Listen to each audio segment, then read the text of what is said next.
Maraming salamat, Sister Queenie, sa iyong magandang awitin. Palagpagan po natin.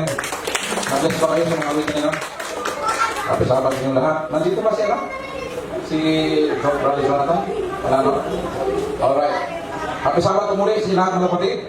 At sa pangalan ng isang bugtong at buhay ng Diyos, mga Diyos, pinong Kristo na pinakamagapangyarihan sa lahat, ay po ay mabati ng Happy Sabbath sa lahat. And of course, sa lahat po ang ating mga kapatiran na nanonood po ngayon sa Facebook Live, ating mga kapatiran sa Laguna, sa kapatiran natin dyan sa Nueva Ecija, sa buong Palawan, sa Mindanao, Happy Sabbath po sa inyong lahat.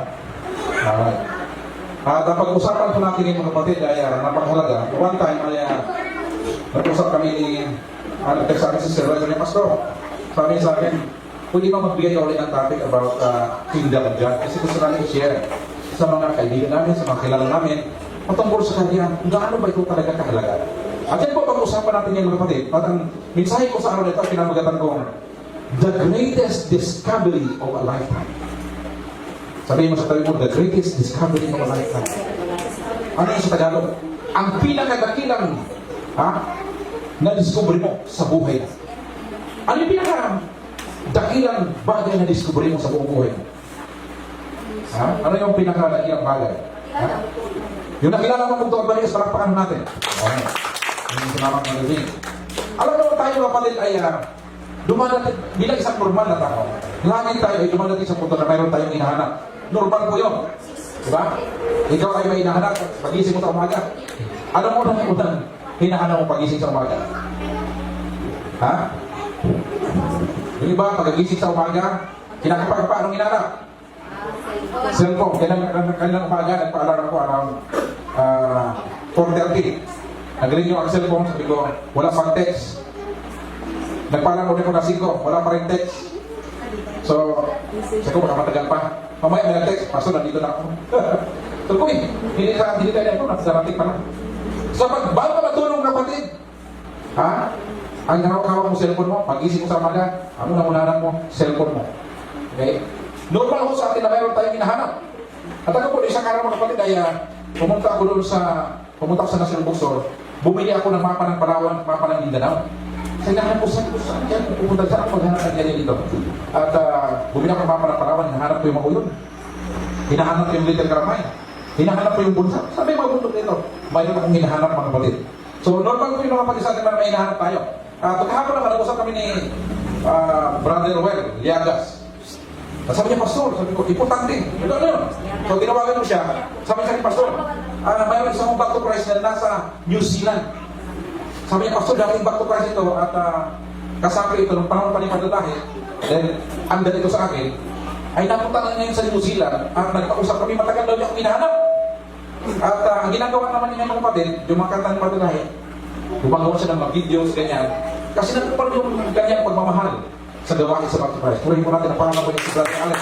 Brother Alex, hanggang ngayon sa New Zealand, happy Sabbath sa iyo.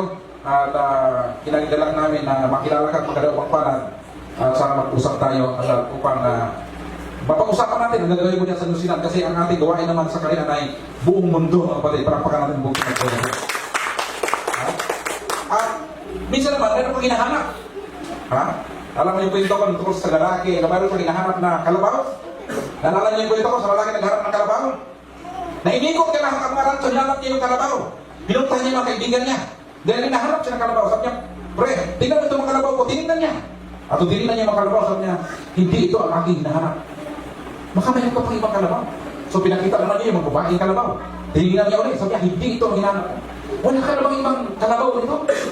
Sabi niya, meron pero mga pangit, mga pangit. Sige lang pa sa kalabaw. Na makita niya yung kalabaw mga kapatid, tinignan niya yung kalabaw. Sabi niya, pre, ito na ang hinahanap ko na matagal ko nang hinahanap. Yung kalabaw na ito. Nung tinignan may-ari yung kalabaw, sabi niya, pero wala ko. Payag na masyado yan. Sabi niya, ang ganda ng kalabaw na yun. Tingnan mo, hindi maganda yan. Tinignan mo pare, sabi niya, pangit man. Sabi niya, tingnan mo puti pre. Tingnan mo yung sungay niya. Magandang gawing hawakan ng itak yan. Yun lang pala ang hinahanap niya. Di ba? Minsan, hinahanap yung pangarap natin. Bakit kinabuhay sa mundo ito? Kaya naman umaga, may pinuwag sa atin si Brother Roy na kanta, bagong kanta. Na it's something about finding your purpose in life on earth. Paano mo mahanap yung purpose mo sa mundo ito? Na maging successful ka sa mundo ito, na hindi naman yan yung purpose mo kung bakit ka narito. Lahat, bawat isa sa atin mga kapatid, kapag nakita mo yung purpose mo, dahil ako'y naniniwala, hindi ka pinanganak sa mundo ito, na walang dinisinyo ang bugtong at buhay na Diyos sa'yo. Dinala ka, naging tao ka sa mundo ito, at mayroong misyon, mayroong assignment, ang bugtong at buhay na Diyos sa'yo. At yan dapat ang mahalap. Purihin ang bugtong at buhay na Diyos. Ay, marinig ko si Brother George, sabi ko, nakita ang marinig ko yung boses, parang nasa radyo. Sabi ko, yan ang purpose mo. Maging radio announcer ka sa karera ng bugtong at buhay na Diyos. Built-in na, nasa iyo na yan. Ha? Yung iba naman yung experience nila. Gusto nila mag-drive, gusto nila umakyat sa bundok, gusto nila magkaroon ng experience, gusto nila magkaroon ng achievement sa buhay, gusto nila kumita ng malaking pera. Maraming hinaharap ang tao. Ha? At yung iba na mga kapatid, ang hinaharap nila ay kayamanan upang gaganda ang kanilang buhay. At yan po ang pag-usapan natin. At yan po ay mababasa natin sa Matthew chapter 13, verse 44 to 46. Matthew chapter 13, verse 44 to 46.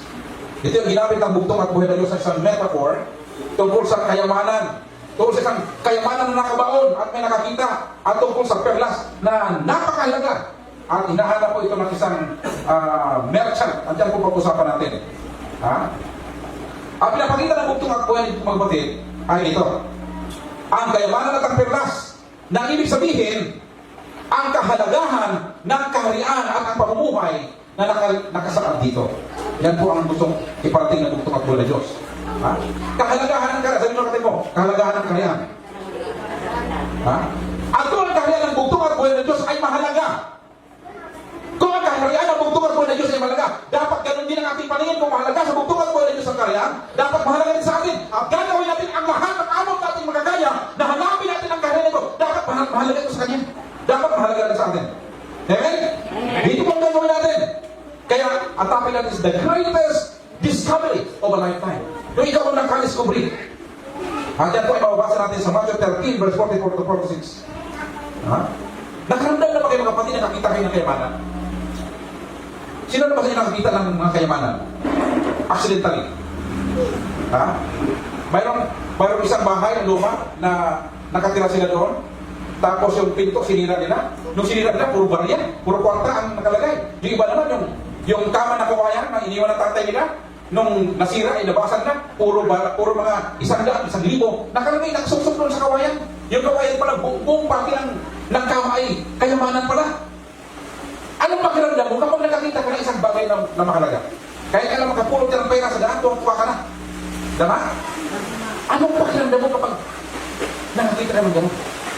Dalawang gabi na ako na naginig kapatid. Yung isang gabi na naginig ako. Malalaking bag na puro-puro ng pera. Nakanaginipan ko. So naman, mga dalar. Ang daming dalar. Ang daming pera nito. Dahil pagising ko, wala naman. If umakapag po, umakakita ka nito. Ha?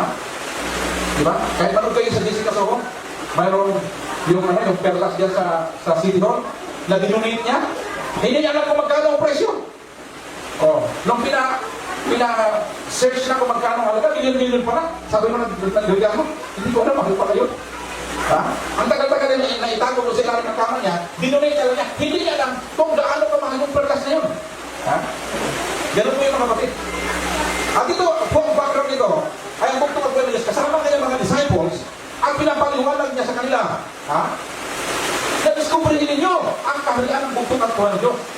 Kapag ito ay ibinigay sa kanila. Ha? Mayroon dalawang kwento ito mga kapatid. Yung isa ay aksidente niya nakita yung kayamanan. Yung isa naman ay hinahanap niya yung perlas na napakaganda.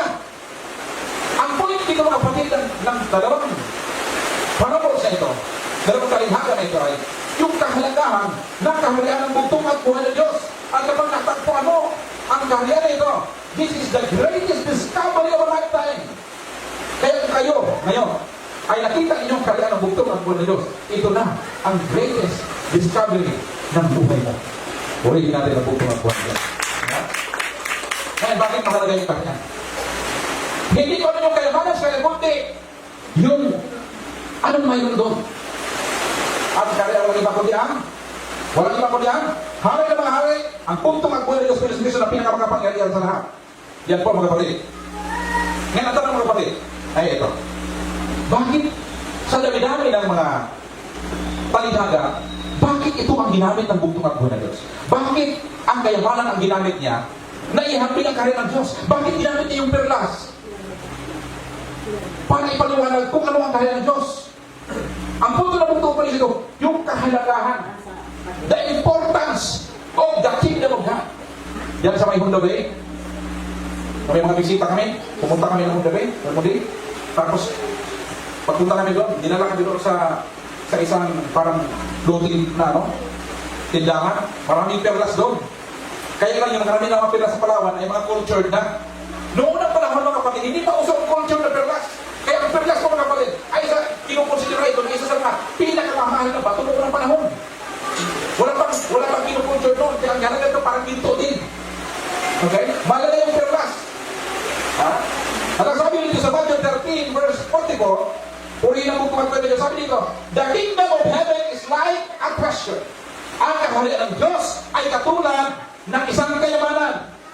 Itinago doon sa field. Ano yung field sa Tagalog? Ha? Yung sa ano tawag yung farm mo? Yung farm. Lupain mo, nakatiwang lang. Nakatago yung kayamanan doon. Ha?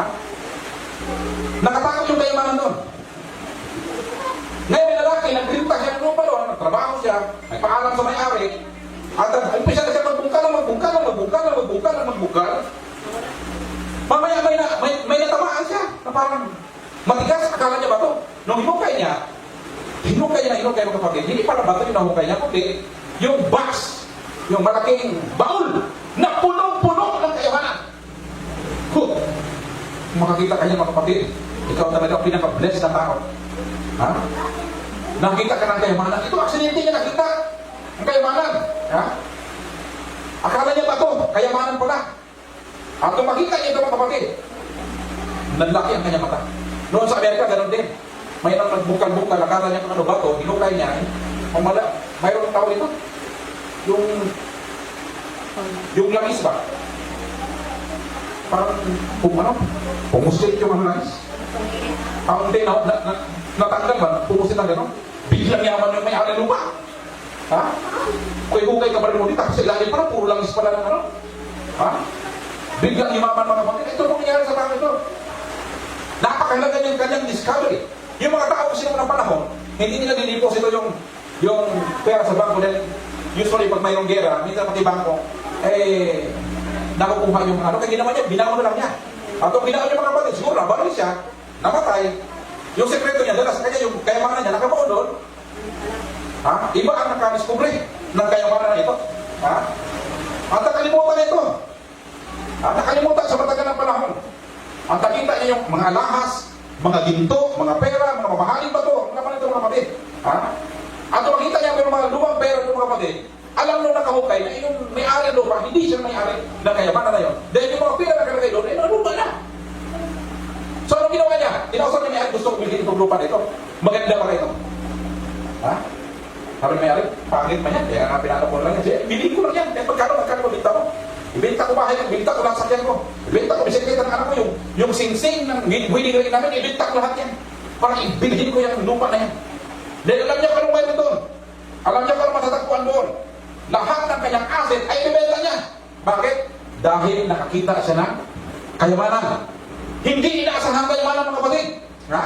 Hindi niya lang naman ano pa talaga ang presyo na napakarami. Pero alam niya talaga mamahalin niya. Malaki ba o kasi malaki pa dito. Baka mayroon pa sa ilalim. Kasi makita niya, tinakpan niya agad niya. Tapos tingin-tingin sa paligid mo. Baka maya makita ni Brad Moody. Sabi niya, yung may-ari lupa, tingin-tingin siya ulit.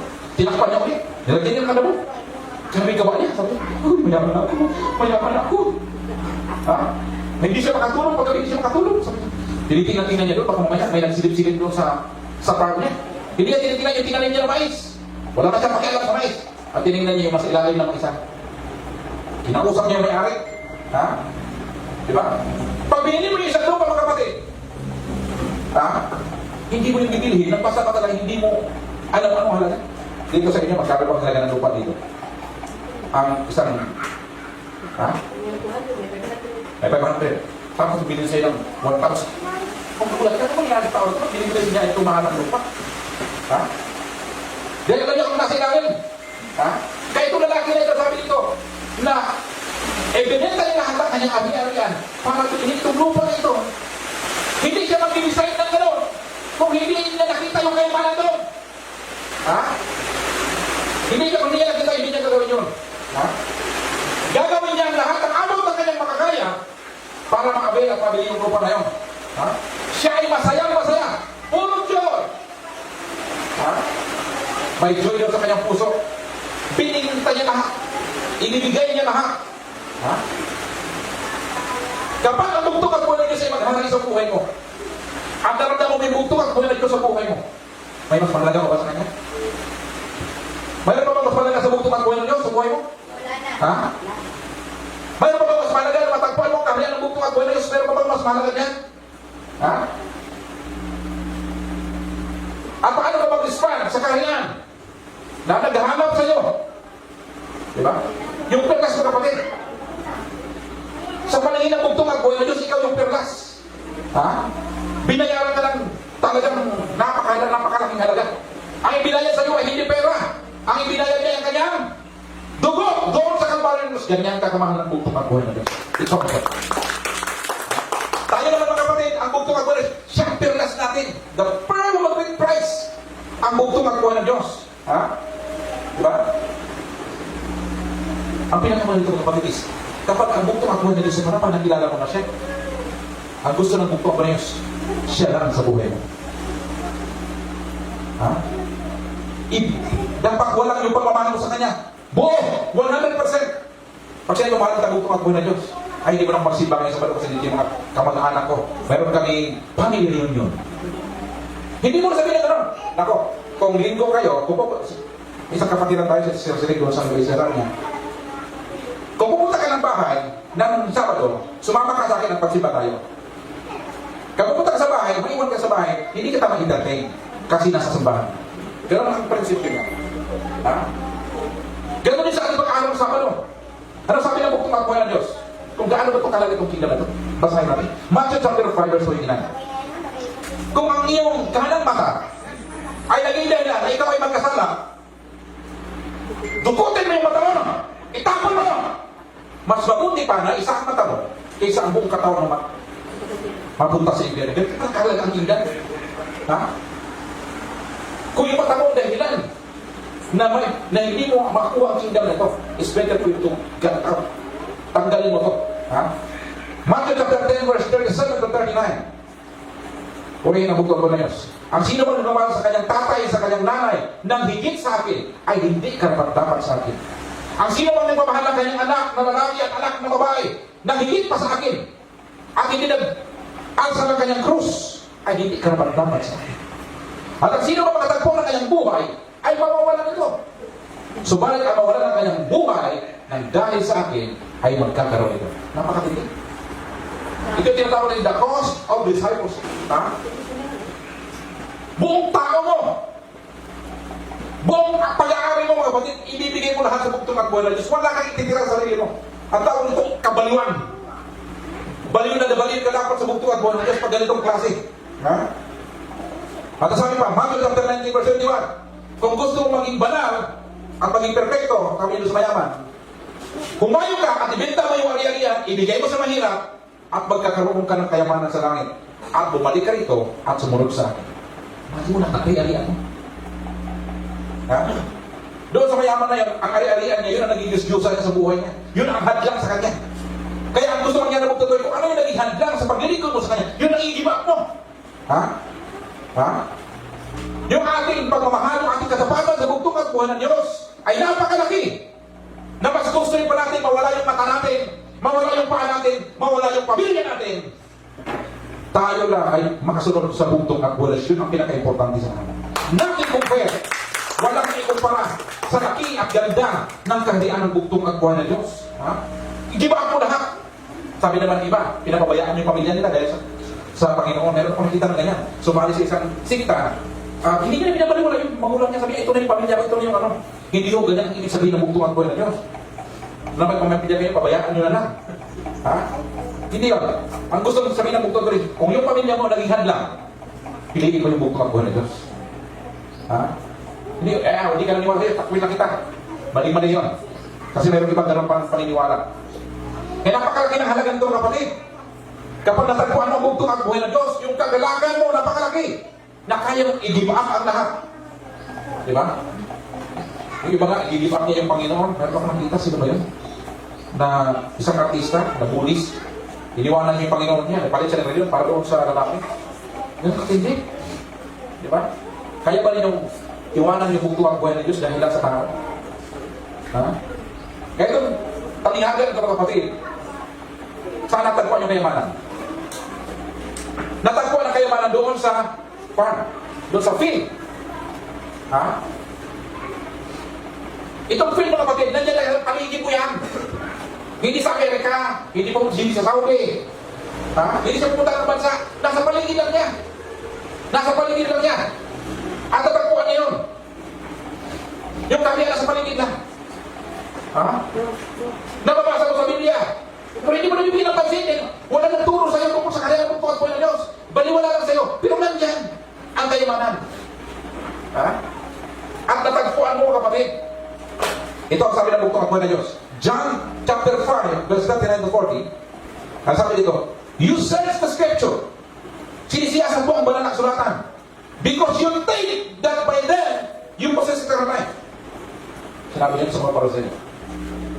Nagbabasa kayo ng Biblia? Naghahanap kayo ng kaligtasan? Itong banal na aklat na ito, testify about me. Yet you refuse to come to me to have life. Nagbabasa na sila ng Biblia. Hindi nila natanggap yung bugtong at buhay ng Diyos. Ha? Diba? Kasi nasabi ng bugtong Diyos, napakahalaga ng karyan ito. Isubaya mo. Nandiyan lang sa paligid mo yan. Ha? Yung nakakita nito, hindi pumunta ang buwan. Hindi siya pumalakot. Nagsisilong. Nasa field lang, nakikita lang yan. Hindi masyadong binibigyan ng pansin ito. Ha? Ganun po ang karya ng Diyos. Matthew 13, verse 45. Purihin ang bugtong tuloy. Again, the kingdom of heaven is like a merchant searching for the fine pearl. Ang karya ng Diyos katulad ng isang negosyante na naghahanap ng napakagandang perlas. Ha? Kapag sinabing napakagandang perlas, itong merchant ito, alam niya ang kanyang negosyo. Kung nagninegosyo ka ng mga tinatawag nito, ng mga kopras, alam mo kung anong kopras na maganda, alam mo kung hindi maganda. Tama? Ito naman, perlas, alam niya kung yung perlas maganda o hindi. Ha? At ang perlas, mga kapatid, paano ba ito nabuo itong perlas? Alam niyo yung kabibi na malaki, hindi naman mo yan gumagalaw, nakabukas yan. Nag-aantay lang yan siya ng pagkain o mga isda na dumaan dyan. Pag may dumaan dyan, bigla siyang magsasara. At minsan mga kapatid, napakabilis ng mga isda na gumalaw. Pag gumalaw yan mga kapatid, minsan may mga buhangin na pumapasok doon sa loob ng kabibig. At pag pumasok yun mga kapatid, masakit yun sa kabibig. At dahil sa sakit, iiyak siya. Mag-release siya ng isang fluid mga kapatid. At yung fluid na yon ay siya po ang nagiging bernas. Ganon po ang bernas ito mga kapatid. Unti-unti. Ha? Sa lahat ng sakit, mga kapatid, nakabuo siya ng perlas. Ha? Nakabuo ng napakagandang perlas. At ito yun ay makikita dyan sa Red Sea, sa Persian Gulf, at sa India. Hindi na nabanggit ang Pilipinas ito kasi medyo rin ngayon na. Ha? Ang Palawan ho ay isa sa mga nagre-release ng mga magagandang perlas, mga kapatid. Matthew 13:46, when he found a pearl of great value, nakita niya yung perlas na napakaganda. Ha? Nakita niya. Perfect. Flawless. Beautiful. Napakagandang perlas. Ha? Ito na yung namay sa lahat ng mga perlas. He went out and sold everything he had and bought it. Bininta niya lahat yung kanyang ari-arian na mayroon siya para mabili ang perlas ito. It was a purchase of a lifetime. Kinalkulan niya, in-evaluate niya, binenta lahat ng ari-arian para mabili ang perlas na ito. Ha? Kapag nakita mo mga kapatid, ang kayamanan ng karya ng Diyos, gagawin mo lahat para sa bugtong ang buhay ng Diyos. I-give up mo lahat. Maabil mo lang ito. Ha? Ganito po kaganda, ganito kamahal itong perlas na ito. Philippians chapter 3 verse 7 to 8. Ito po ang sabi niya Apostol Pablo. But whatever gain I had, I counted as loss for the sake of Christ. Si Pablo kasi noon, talagang mata sa pinag-aralan, kinikilala, ginagalang. Okay? Secured ng buhay niya. Ha? Pero nung nakilala niya yung bugtong at buhay, iniwanan niya yung kanyang, kinalimutan niya yung pinag-aralan niya, kinalimutan niya yung lahi niya. Ha? Kinalipusta siya. Maraming gusto pumunta sa kanya. Wala siyang pakialam dahil nakita niya ang kahalagaan ng bugtong at buhay ng Diyos kanyang buhay. Ito po ang nangyari kay Apostle Paul. Ang pinag-usapan nito mga kapatid, kung bakit mahalaga ito, dahil ito po ang mag-rule sa buhay. Kasi pag tinanggap mo na yung bugtong at buhay ng Diyos, hindi na yung kalooban mo ang masusunod, kundi kalooban na niya. It will cost you everything you have. Dati malaya ka, pwede kang pumunta sa sayawan, pwede kang magsabong, lahat ng video pwede mo gawin. Pero ngayon, lahat ang gusto mo, hindi mo na magagawa. It will cost you everything. Babaguhin ka nito mga kapatid. At nagandaan mo kapatid, natin kailangan magbayad para makabili ito. Bakit? Nagbayad na yung bugtong at buhay na Diyos sa Kalbaryo ng Cross. Makabili natin ang kanyang kahilan. Kaya pag natanggap mo ito, ang gagawin mo lang, you have to chase everything you have. Babaguhin mo yung pagkatao mo. Kaya it will cost you all you have. Binayaran ito ng bugtong at buhay na Diyos para ikaw ay maging kanyang bugtong na anak. Ipapanganak kang muli. John chapter 1 verse 12. Lucas chapter 12 verse 32 ito sabi, now because of him, it's your Father's good pleasure to give you the kingdom.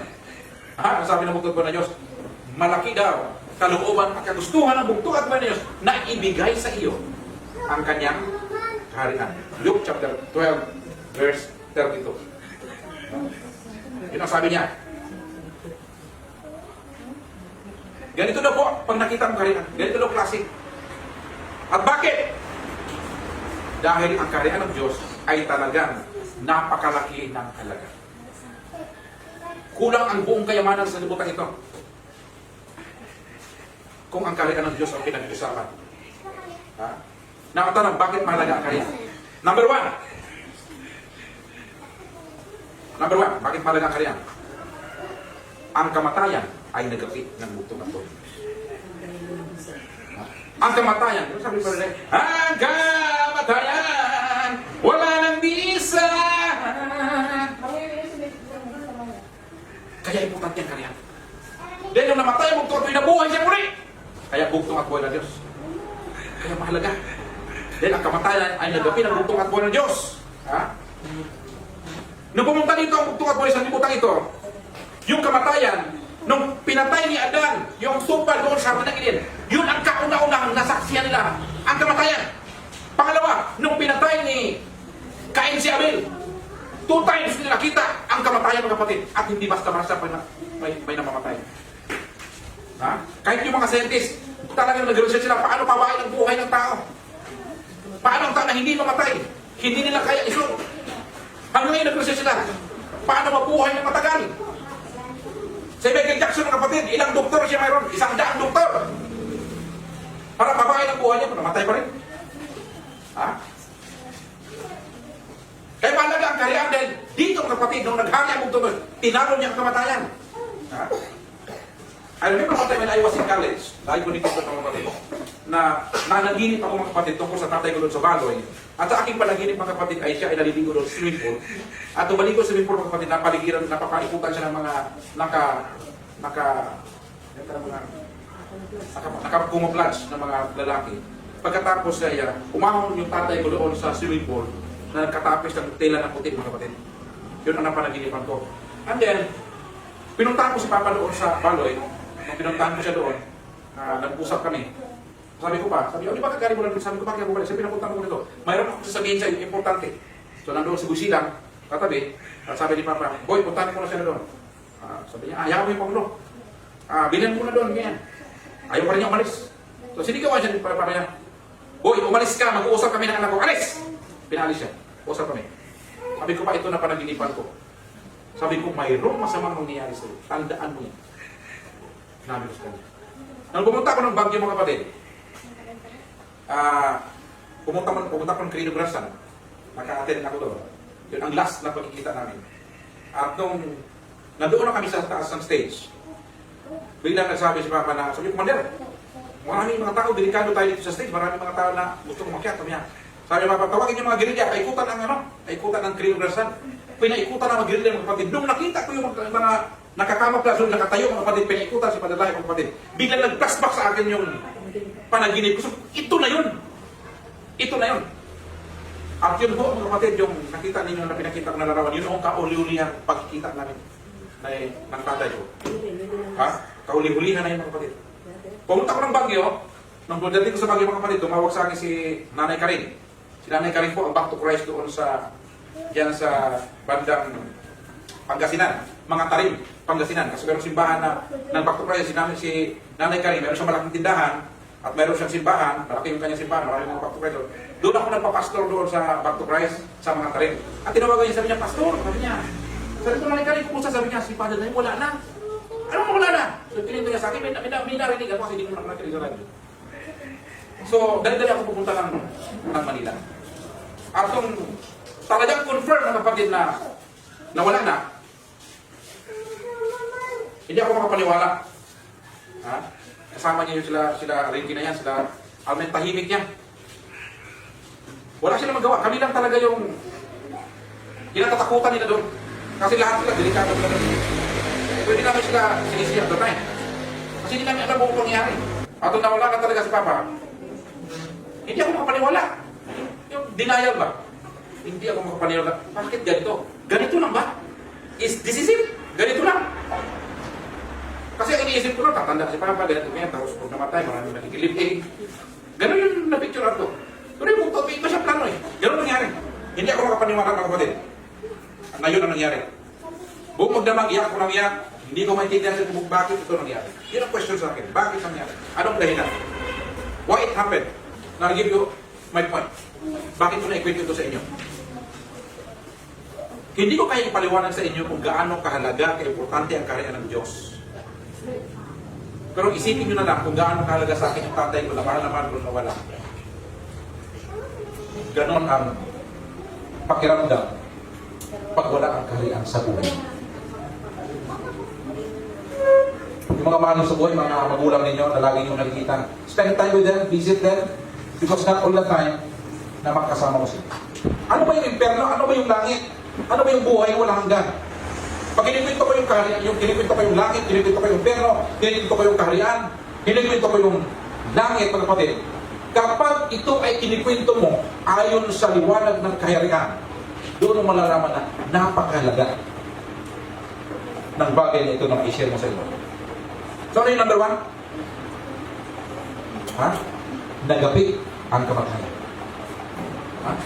Kung gaano kahalaga yung mga mahal mo sa buhay na wala sa iyo ang mahal na sa buhay mo, ganun po kahalaga ang kaharian ng Diyos. Yung something pag nawala sa iyo, dapat ganun din ang maramdaman mo. Pangalawa, bakit priceless yung kaharian? Pangalawa, dahil babaguhin ang buhay. Your life will be changed. Ha?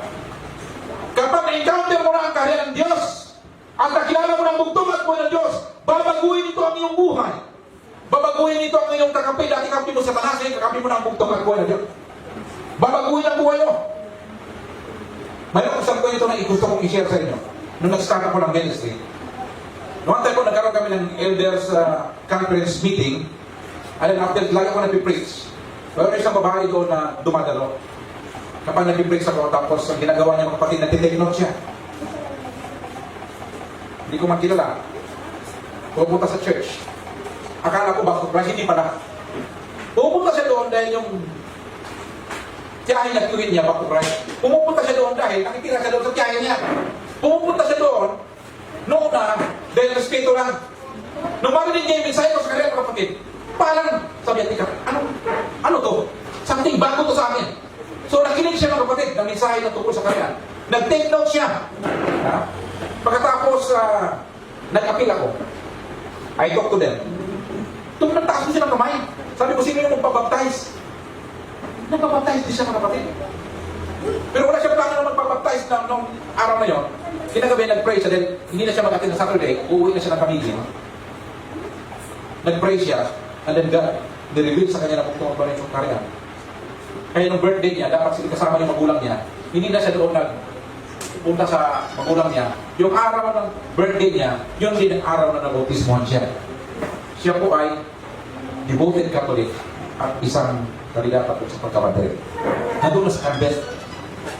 Nakita niyo naman si Royce, pumunta dito, di ba? Yun po si Royce.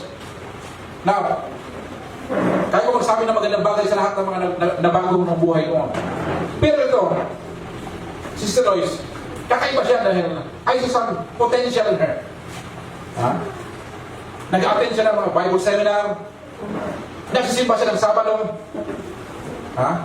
Naintindihan niyo yung karya, nagpipray siya, nagbabaptize siya. Hindi ko natatapos yung kwento ng buhay niya doon, mga kapatid. Kung nasaan, pagpupunta ko ng Pagadian, kasama siya. Sariling pera niya, gamitin niya, pupunta siya doon. Every Saturday, iba-iba yung simbahan na pinupuntahan sa Mindanao. Papuhanda, puntang Dipolo, papuntang Bargos, papuntang Imelda, papuntang Usamis, papuntang Iminis. Sister Lois, nandun din. Sinabihan siya ng tiyahin niya, uy, huwag ka nang sunod na sunod dyan. Ha? Huwag kang sunod na sunod dyan. Ngayon, yung hindi naintindihan yung tiyahin niya, yung iniisip nila na kahit nagpusunod-sunod na Sister Lois, baka may gusto kay pastor ito, kaya sunod na sunod ito. Ha? At nag-take siya. Tapos hindi din, well, pastor, hindi ko maintindihan ito. Nagtatanong siya. Hindi ko lahat ng pastor nagtanong sa akin kasi nahiya. Ito siya, nagtatanong. Nagtatanong siya. Pag may gawa sa church, nag-volunteer. Nagluluto din. Nagtitiplan ng kape. Ha? Kapag may mga pupunta sa church, nagkikipag-debate na siya. Ngayon, isa siya mga founder, mga pioneer ng church. Kasi yung simbahan sa Iligan na yun, naging isa, dalawa, tatlo, apat. Naging apat na yung simbahan sa Iligan. Ha? At isa doon sa church, yung Sister Lois, ang target nun yung mga tagalabas. At yung mga invite na doon sa church, nag-invite din ng mga pastor. So pag tuwing Sabado, pupunta doon, may mga pastor na pupunta doon, then yung mga friends nila, may mga kaibigan ng pastor, pupunta doon, at pagdating doon, ay nagkipag-debate sa kanya.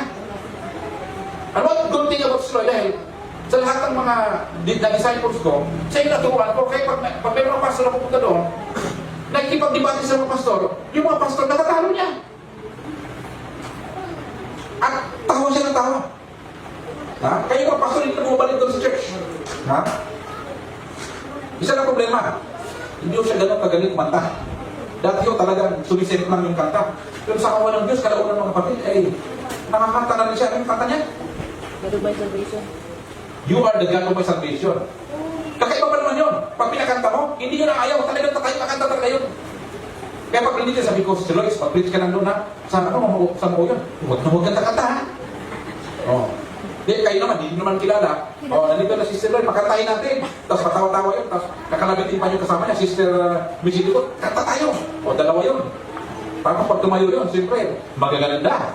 O, tapos kakanta na, pagkanta na, uy. Kasi pag gano'n, ay, kakanta sila, pag narinig nyo na kanta. Uy.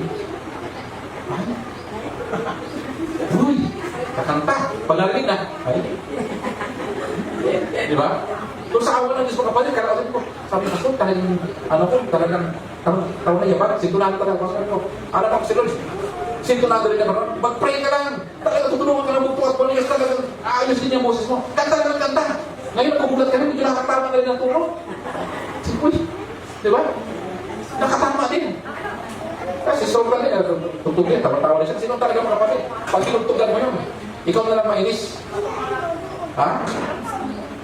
Yun ang nangyari mga kapatid. At pagkita mo nung nalagin na God is taking shape sa buhay niya. Pag nag-depress ako, nag-take note. Yung magkata sa subok, wala sa subok, pinapukyan niya, hantuhan. Ha? Ganun po siya mga kapatid. Tapos yung material niya, hindi ko alam ano yung gawin dito. Ang dami niya, may mga libro na siya, may mga notes na siya, may mga notebook. Ang dami niya, magbabasa ng Bible, mag-take note siya. Ang dami niya mga materials.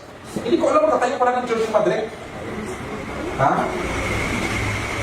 Bakit ko sinisya ito sa inyo mga kapatid? Ha? Kapag ang kaya ng Diyos na reveal sa buhay mo, it's priceless. Pag sinabi priceless, masyadong mahal. No amount of money could buy of its price. Alam mo, katabihin sa inyo, Ito sabihin sa inyo totoo. Marami hong Katoliko na makakapasok sa kaharian ng Diyos. Sabi niya, may mga diskusyon niya siya. Alam mo mga kapatid, yung karamihan sa mga Katoliko, hindi nila alam na mali yung kanilang ginagawa. Pagdating ng panahon, tamang panahon, pag binuhos na yung laterin, ang bugtong at buhay na Diyos ang kikausap sa kanila at lalabas siya sa kanila. Marami pa hong mga Katoliko ang magkakapasok sa kaharian ng Diyos. Marami po may mga kapatid at mga devoted yan. Ha? Kapag ikaw ay nakapasok na at naintindihan mo ang karyan, ito po ang sabi, Matthew chapter 5 verse 6. Blessed are those who hunger and thirst for righteousness, for they shall be satisfied. Ha? Pinagpapala yung gutom at nauuhaw sa katuwiran sapagkat sila ay bubusugin. Ha? Kasi sila uhaw na uhaw sa salita ng Diyos. At talagang binusog siya mga kapatid. Kaya pag may nag-aaral yun, sabi niya, Pastor, bakit ganito, ganyan? Nagtatanong yun mga kapatid. Ha? Diba? Gaganda ang buhay mo kapag ang buhay mo ay naaayon sa landas at daan na ibinigay ng bugtong at buhay na Diyos. Yan ang magandang buhay. Purihin natin ito mga buhay. Si Sister Lois, she found the greatest discovery of a lifetime. Nung nakilala niya ang bugtong at buhay na Diyos, at para sa kanya, yun ay priceless. Umiyak siya mga kapatid. Alam mo bakit? Lahat ng mga pamilya niya, puro mga Katoliko yan. Devoted Katoliko. At nung bago na namatay yung tatay niya, talagang kinakusap niya yung tatay niya, kasi nakakusap ko na yun. Kinakusap na niya, kinikilala ko yung bugtong at buhay na Diyos. Talagang pinigaan niya yung tatay niya at the last minute of his life. Yung tatay niya lang daw niya, madaling gumaganon-ganon na lang. Sabi ko, Pastor, ligtas kayo yung tatay ko. Sabi ko, hanggat hindi siya sumasalukan sa'yo, ligtas yung tatay mo. At last minute, pinag-pray niya yung nanay niya. Ha? Kaya nung nilibig yung tatay, dinala doon sa simbahan ng Katoliko sa Kamigin, punta naman kami doon. Ha? Pagdating namin doon sa simbahan, sabi, kanta muna tayo. Sabi ni Bonnie, gumanon si Bonnie. Ano Bonnie? Tuntun na. Sabi, naiiwan ang buhay. Hindi may organ ka, tapos wala kang buhay. Hindi mo maisaksak. Ang ginawa mga kapatid, doon sa likod ng simbahan ng Katoliko, doon ako nag-insabi. Ha? Yung isip ko wala doon sa patay. Ang isip ko doon sa mga buhay, nakinig mga kapatid. Sa loob ng simbahan, ipinahayag ko ang kaharian ng bugtong at buhay. Number 3. Bakit mahalaga ang Kingdom of God? Dahil dito sa Kingdom of God, dito mo matatagpuan ang mga kaibigan mong tunay. Purihin mo dito. Kapag ikaw ay nasa kingdom, at ang kaibigan mo ay nasa kingdom, kayo ay tatagal sa pananampalataya. Kasi kung yung kaibigan mo, taga-labas, may tendency na madala ka sa labas. Kaya kung maghanap kayo ng kaibigan, yung nasa loob lang din ang kaharian. Amen? Dito ka maghanap ng kaibigan. Ha? Sino ba dito sa inyo mayroong kaibigan sa kingdom? Diba? Kayo sa Francis, kung nasa si Madalina na tuwag na rin. Diba? Kayo. Magkakaibigan kayo. Kung hindi kayo magkaibigan, wala kayo dito. Ha? Ayaw kayo pasok lahi. Idil ko talaga ako. Sabi ba, dito ka na. Ito na yung anak ni Madalahi. O sige na, dito na. Bakit? Kasi magkaibigan kayo. Ha? Sama-sama tayo dito. Kami marami natin yung sinamahan ng mga hindi nga natin alam kung anong pinasasabi doon. Naniwala ka tayo, ito pa kayo naklaro ka. Ha? Wala kayo wala kasi magkakaibigan. Ha? Kapag na-discoveryhan mo ang kaharian ng Diyos, ano na-discoveryhan mo? A brand new circle of friends. Bagong kaibigan. Ha? Ha? Mag-i-enjoy ka dito sa kingdom. Di ba? Vegetarian ka, vegetarian din sila. Di ba? Pupuri ka, pupuri siya. Ipagkanta mo na gano'n. Di ba? Ala, sabi naman, ay, magkataon yan. Parang magkasing. Ito lang sa amin. Iba naman yung tuwa niya. Di ba? At least huwag kapareho kayo, magkaibigan kayo, and that's priceless. Ha? Priceless yun. Marami ako nakilala sa kingdom na talagang mga naging friends ko na din. Gusto ko share sa isang pastor natin sa Division 3, si Pastor Joseph Sala. Pag hininap yung kapatid dati kasi, si Pastor Mancho lang, hawak niya kong Mindanao. Sabi ko, Pastor, masyado lang ito. Dinibay ko sa 3 division. Ang Mindanao. Ito si Pastor Salim na ito, kaya dati, sabi ko, sino bang nalagay natin dito? Sabi ko si Brad Joseph, tinignan ko. Tahimik lang yun. Tahimik na madabing. Ha? Hindi mo pagkamalan na ano. Sa itim din. Tahimik. Tapos kinausap ko. Willing naman siya, gusto niya. Nung na-anoint na si, na-anoint na si Pastor Joseph, nagbago ang shape ng ministry sa Division 3. Eh, Division 3, ang laki-laki ng area niya. Ang laki-laki ng hawak niya na church.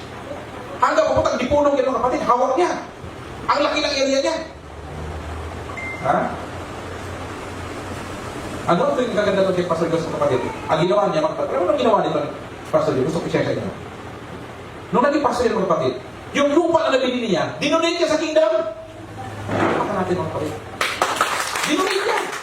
Pagkatapos mga kapatid, pinatayuan niya ng church. Ang laki-laki ng church mga kapatid. Kasi laki ito.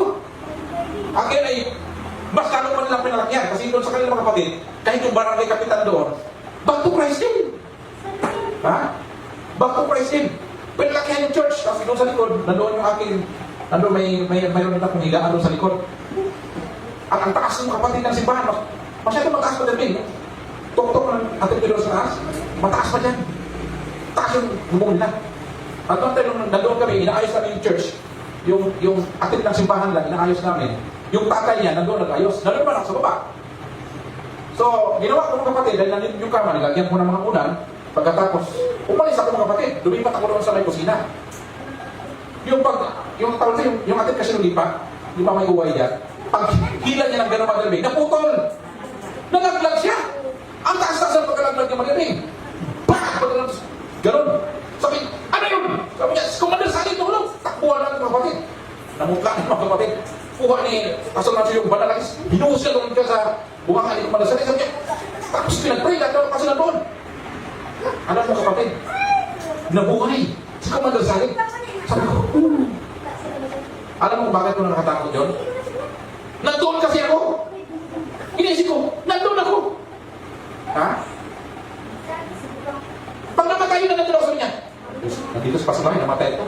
Kala ko ba ito, sugo ito. Ito ba't namatay ito? Di ba? Nabuhay, mga kapatid.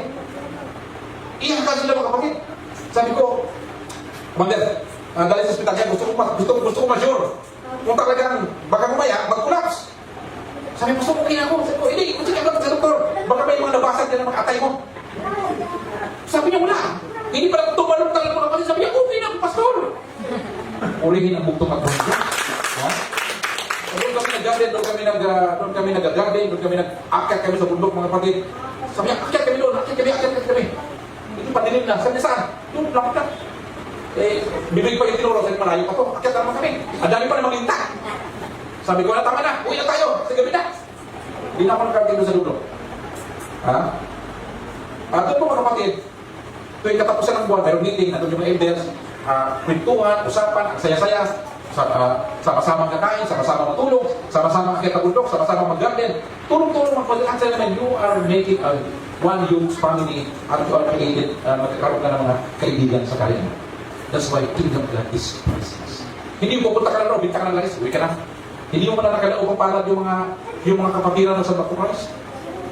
Ha? I mean, it's point mga kapatid na yung mga kapatiran, kapag pinuntahan ko, dapat matulugan ko talaga yung bahay nila.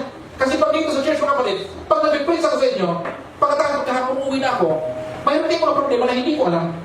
At hindi nyo sinishare sa akin yung problema nyo. And we are not building that kind of relationship. Di ba? Kilala ko lang kayo sa pangarap, hindi ko alam kung mga problema pinagdadaanan. Pero kung may kaibigan ka, mayroon ka mapagsabihan ng problema. Ang pinakamahirap ko sa ligan mga kapatid, kayo pwede kayo magkwento ng problema sa akin. Ako wala akong magkwentuhan. Alam ko bakit? Ako naman nasa taas. Di ba? Mag-pray ako sa bukod, pwede dapat yung mga leader. Kasi ganito yan. Kapag kayo ay leader ng church, lahat ng problema nyo, susumbong nyo, doon sa nakakataas sa inyo. Huwag nyo ikwento doon sa nakababa sa inyo. Bakit? Ikaw ang tinitingnan yan eh. Ha? Ikaw ang tinitingnan yan eh. Pag sinabi mo, ang gila ko, alam mo talaga ako, discourage ako, sabi, ako din. Discourage din yan, kasi ikaw lang ang sandalan yan eh. Ha? Sabi niya siya, leader eh, discourage. Ako pa kaya namin member lang. Kaya pag mayroon may problema, huwag kayo magsumbong sa mas mababa kasi, magsumbong kayo sa mataas. My friends, din. Ha? Ganun po mga kapatid. Kaya pag meron tayong tinatawag na may mga gawain sa church, doon, pag mayroong simbahan na tinatayo, lahat ng mga branch magtutulungan. Ang tawag doon is mga kingdom builders. Karamihan doon ng mga pastor at leaders sa Mindanao, puro po mga panday. Kasi doon sa Manalabundok mga kapatid, yun lang talaga ang kinahangaan ko doon sa Mindanao. Kasi karamihan ng mga back to Christ na mga tauhan ni Papa Lord, puro mga panday. Karamihan mga kahit na panday mga kapatid, nandito sa akin lahat. Ha? Kaya kung may magawa ka na simbahan, lahat gagawa. Yung problema lang kung ano yung gagawa. Ha? Kaya pag tayo kami ng simbahan, sabi pastor, kaya kita tayo ng simbahan ito. O sige, mag-ambagan na. O, magbibigay ako ng 5,000. O Pastor Mans, ilan sa'yo? Tawa-tawa sa Pastor Mans. Kaya nagbigay na ako ng 1,000, mahiya naman sa magbigay ng maliit. Ako una magbigay. Ha? Sabi ko Pastor Mans, pag hindi ka magbigay, yung mga kasama mo, hindi na magbigay yan. Hindi ka nakakita niya nagbigay. Ikaw muna magbigay para sila bibigay din. Ay pag may ambagan ng mga kapatid, ang tagal-tagal ang meeting, tagal may meeting. O ito. Sabi ko ganito yan. Ang simbahan dito sa lugar na ito tapos na. Palakpakan natin. Palakpakan sila tapos utang mo sa daw. Yan ang good news. Ang bad news, ang pira nasa bulsa pa ninyo. Kaya magbigay na kayo para matapos na yan. Lahat ko mga kapatid. Kaya pag ganun gawain sa church, may tawag nito, yung tulong-tulong sa pagtatanim, tulong-tulong sa pag-meeting. Ha? Ibig sabihin niyan, pagkakaibigan ay mabubuo sa loob ng kaharian. Purihin natin dito. Kahit nakasal ka tagaluto, ha? Kaya sabihin ko sa inyo, doon sa kusina, pag pumunta ka dito, halimbawa, nahiya ka mag-dilis, punta ka sa kusina, magtulong ka mag-hiwa doon. Magtulong ka mag-hiwa, magtulong ka mag-hugas plato. Maganda nang gawin yan mga kapatid, kasi karamihan ng pagkain ang gagaling sa kusina. At kapag gutom ka, nasabihin kasi, hindi ka kumain na dito, kumain ka pagkain dito.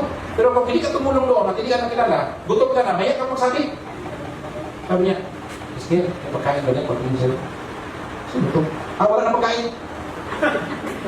Hindi ba niya kilala? Pero kung nagtulong ka, naghugas ka ng plato doon sa kusina, masabi niya, gutom ako si Isker. Sabi niya, gutom ka. Sandali lang, gaman natin yung paraan niya. Ha? Tandaan mo yan, tumulong ka sa kusina. Sabi niya, wala akong pera. Kung wala kang pera, tumulong ka sa kusina. Linis ka ng kubita, magwalis ka dito. Wala talaga magsabi sa iyo na hindi na maggutuman ka. Bakit? Pag tumulong ka doon, hindi ka talaga magutuman. Kasi hindi ka mamili ng pagkain eh. Kasi pag umili ka ng pagkain, tawahan, ano ba naman ito? Wala itong ginawa ito, sige lang higa, sige ng pagkain. Hindi ikaw mahiya. Tama? Baka mamaya, nandun na kayo sa kusina lahat, ha? And that's priceless. Noong unang panahon, dumadaan lang ako dito sa mga uyon. Pinag-reply ko, pag dumaan lang, sabi ko, balang araw, makikilala ko sa iyo. Ha? Mga back to Christ dito sa mga uyon. Ganoon lang ako. Ngayon, pag dumaan ako dito kay Mother Bay, no? Nung isang pumunta kami pumunta kami ng Ilinyo, pagdaan namin dito. O, pinakain kami ni Mother Bay ng munggo. Oh. Kapakainin ba kami doon kung hindi niya namin kilala? I-restaurant niya yun? Ha? Di ba mga kapatid? Kasi kaibigan mo eh. Pakainin ka niya. Hindi ka mabayarin. Di ba? Kaya dito marami ka lang kaibigan mga kapatid. Purihin natin ang bukto magbunan. Doon naman sa ibang bansa, nanonood si Brother Lorino sa Saudi. Pag mayroong mga ambagan dito sa church, sabi ko, Brother Lorino, mayroon tayong ambagan na dito. Nagbibigay ka agad kasi nasa Saudi siya. Magkano sa akin, Pastor, ganito, ganito niya. 20 din sa akin. O 60,000 sa akin, Pastor. Talagang magbibigay. Ha? Sabi, Pastor, sabihin mo lang anong kailangan mo. We will help. Lahat ng gawain sa church, mga kapatid. Nandun agad, kusang tumutulong. Purihin ang bukto magbunan. Ano yung mga friends? Ha? Meron pa tayong leader sa Mindanao, si leader Gino Maglasang. Ganon din. Nag-ayos sa mga sakyan yun. Nag-overhaul yun. Sabi niya, Gino, mayroon din. Kailangan natin ng pira ganito. Sabi niya, sige, magkano kailangan pa sa mamaya, pagkakaroon sa'yo. Tumutulong mga kapatid. Kaya kita na pag may mga kailangan siya, nandun dyan sa handang tumulong mga kapatid. And then you got your friends. Purihin ang bukto magbunan ng Diyos. At hindi lang basta kaibigan ng kapatid.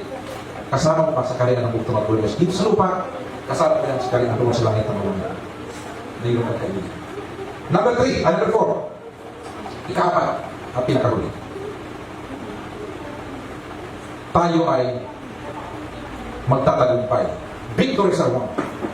Mananalo tayo. Mga kapatid. Magtaka natin ang bugtong at buhay. Pag nakikita ko yung mga kapatid mga simbahan, sabi ko nga, sabi niya, Pastor, hindi ka pa na ano yan? Ano? Kasi pag lahi, dami sasakyan, dami kaya kalian ito. Yung iba nakuha ni Pamatong, yung iba nakuha ni Leo. Hindi ka ba nakuha? Sabi ko, hindi. Sa akin, hindi naman malagay yung mga bagay na yan. Alam mo pinakamalaga sa akin? Kayong lahat nandito ngayon. Kayo ang pinakamalaga sa akin. You are my treasure. Kayo ang akin, kaya mga kapatid. Kapag nakita ko naging faithful kayo, makasama kayo sa langit mga kapatid, ako na ang pinakamasayang tao sa balat ng lupa at sa balat ng makasama kayo. Sabi ko pa nakikita, pag naglalakad tayo sa daanan dito, makakasalubong ko kayo, sabi ko, Madaling, kumusta? Sabi, Pastor, ang ganda pala ng langit. Mabuti nakarating tayo dito. Di ba? Pag uwi mo sa bahay mo, pangit bahay mo, pero doon sa langit mo kapatid, ang ganda ng bahay mo. Mansyon. Ang bahay doon, wala ng pinto, wala ng bakod, wala ng magnanakaw doon. Ha? Walang papasok sa kwarto mo. Kaya mga bahay doon sa langit, walang pinto. Ha? Hindi ka pumasok doon. Hindi, masyal tayo. Saan tayo pupunta? Punta tayo Pluto. Ha? Pupunta kayo sa ibang planeta. Bibigyan kayo ng pakpak. Dilipat kayo papunta doon. Pagdating mo doon. Ha? Sabi na pupunta doon, darating dyan si Queenie, si Madeline, pupunta doon. Pagdating doon, babalita kayo, may bisita tayo, sabi na, makikita natin yung mga hinagaan natin yung mga artista. Pagdating mo doon, yung mga tao doon sa ibang planeta, sa ibang marami yung tao sa ibang planeta na hindi nagkasala. Ito lang ang mundo ito ang nagkasala. Ha? Ito lang ang nagkasala, mga kapatid. Pagdating mo doon, mga kapatid. Ha? Nag-aantay sa iyo at maraming mag-i-interview sa iyo, maraming magtatanong sa iyo. Lahat ng karanasan ito ay mayroong mag-i-interview sa iyo. Ha?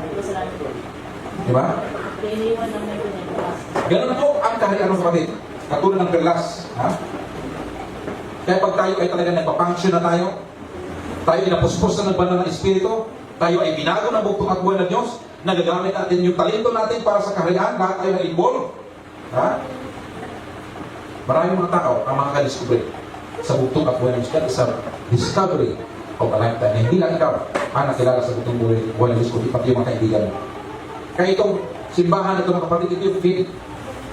Ito yung field. Marami kang mag-discover yan dito. Diba? Pupunta sila Brother Gilbert sa inyo doon. Kinikwento na Brother Gilbert, maganda doon pasok, pamalapit sa dagat, matindahan. O kikwento niya na, masaya sila kapag nakakadalaw doon sa inyo.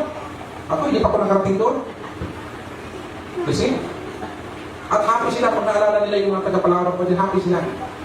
Ha? Na makita kayo mga kapatid. That is treasure, that is priceless. Ha? Priceless yun mga kapatid. Ha?